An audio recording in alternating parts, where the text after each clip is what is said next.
Okay, so far we've talked a little bit about the chain rule.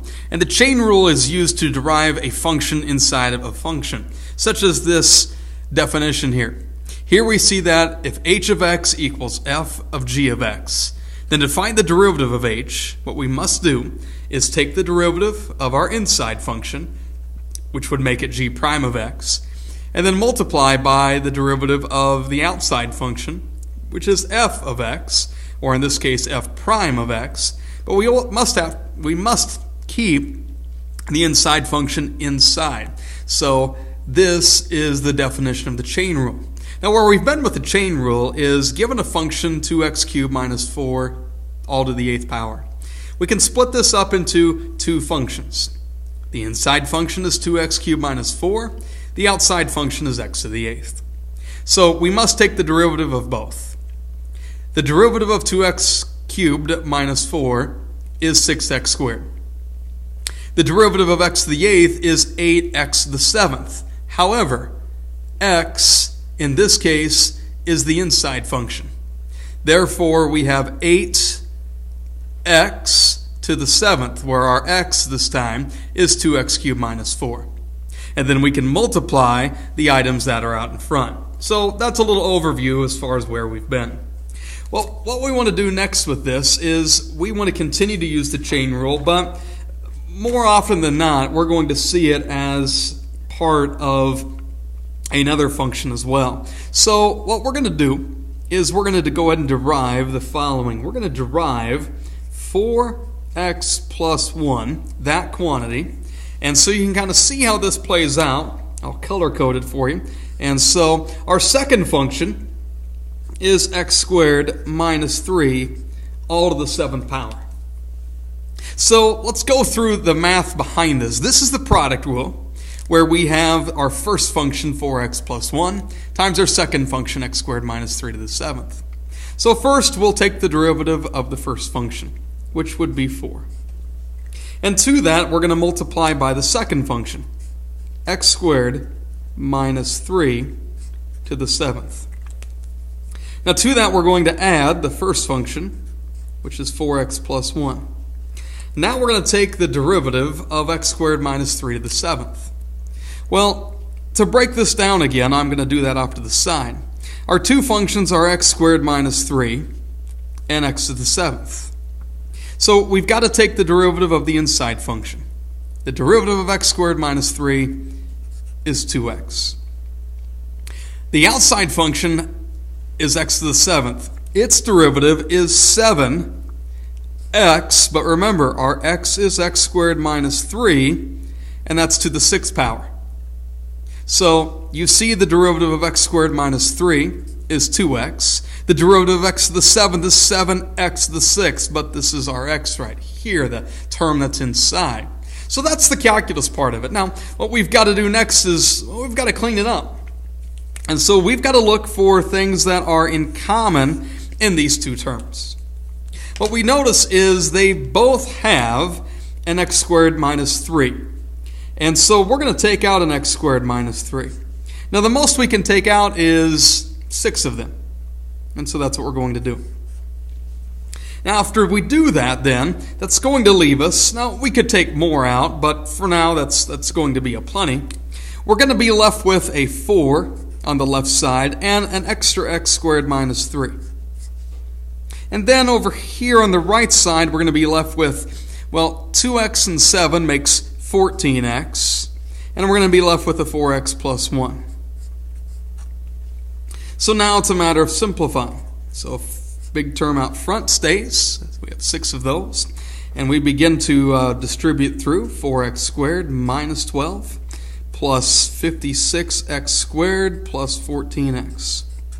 And so our final answer for this is going to break down all the way to x squared minus 3 to the 6th. And we're going to have 60x squared plus 14x minus 12. That's the chain rule inside of the product rule.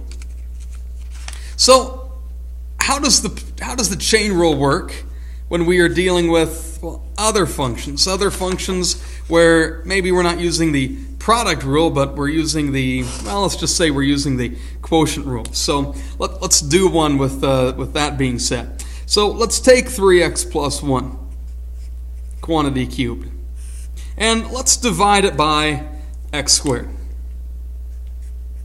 Okay, so we're going to take the derivative using the quotient rule. So first step is this. We're going to take the derivative of the top. Now, that's the chain rule.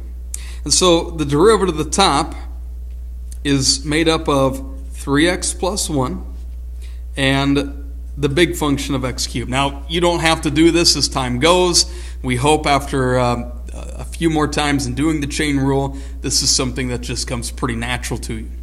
So we take the derivative of what's inside, which is 3. And we're done with the 3x plus 1 part.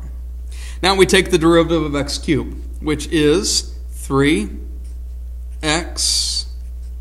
squared. Now notice instead of writing x, I made the 3x plus 1 as our x. Next step, multiply by the bottom, x squared.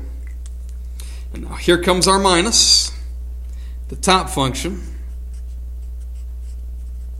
times the derivative of the bottom, which is 2x. And that's all going to be over the denominator squared, which is x to the 4th. Okay. Well, just like last time, what I showed you is you have to look at this entire numerator and see if there's anything you can simplify. And we can. We can take out a few things. So we'll do that. We can take out a 3x plus 1 quantity squared. Now, that's going to leave us with a 3 times 3, which is 9, a 9x squared in the first term. And on the end, we're going to be left with a minus 2x, and that's going to be multiplied by a 3x plus 1. I have one of those left over. It's all over x to the 4th. Now, again, I can take more stuff out. I'm going to go ahead and choose to simplify as is right now. So 3x plus 1 quantity squared will stay, and I have a 9x squared. And I have this negative 2x I'm going to have to run through, so make sure I distribute. Negative 6x squared minus 2x. And I'm going to keep going, x to the 4th on the bottom. So again, my 3x plus 1 quantity squared stays. Over in this term, I have, looks like a 3x squared minus 2x. That's all over x to the 4th, and, well, we're not done yet. Because I have, in this, I have an x to the 4th on the bottom here. Now, I can't take 3x plus 1 quantity squared to do anything with it.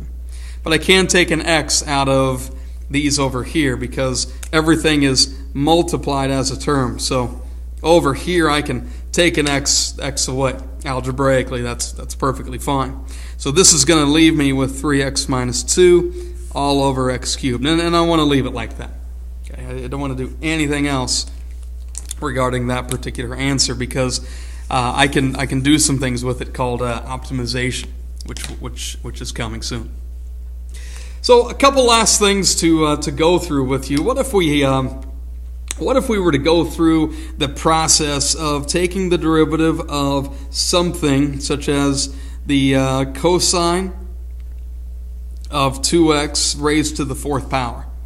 Okay, and another way to write this particular item is it's the cosine of 2x. And we're going to take all of it to the 4th power. Now, we can do this embedded in other problems as well. So let's break this down and see what's going on in terms of our functions here. So our inside function is 2x. Now, we're going to take 2x and we're going to put it into the cosine of x. And into that, we're going to put all of those items in, so we've got x to the 4th. Okay, so if I begin, I'm going to kind of check these off as I go. I'm going to start on the inside. So the derivative of 2x is 2. Check that one off.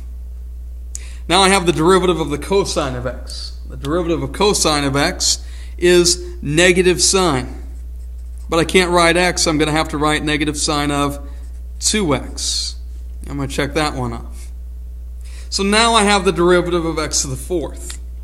The derivative of x to the 4th is 4x cubed, but both 2x and cosine of 2x are inside of that. So that's going to be 4 times the cosine of 2x all cubed. So in review, taking a look at what we have. We have the derivative of 2x, 2. The derivative of cosine is negative sine of 2x. 2x comes along for the ride because we're going to take 2x and put it in there. Then the derivative of x to the fourth is 4x cubed. And all of these items are going to go into that one along the way as well. So in closing, the last problem, and one of my favorite ones, because you get to use the chain rule, but you get to use another rule along the way as well, and it's this quantity here. It's the quantity 3x squared minus 1, and that's all over 5x minus 4, and it's all to the fifth power. All right. Well, think of our functions as we know we're going to have the quotient rule inside here. But we also have this big function x to the fifth.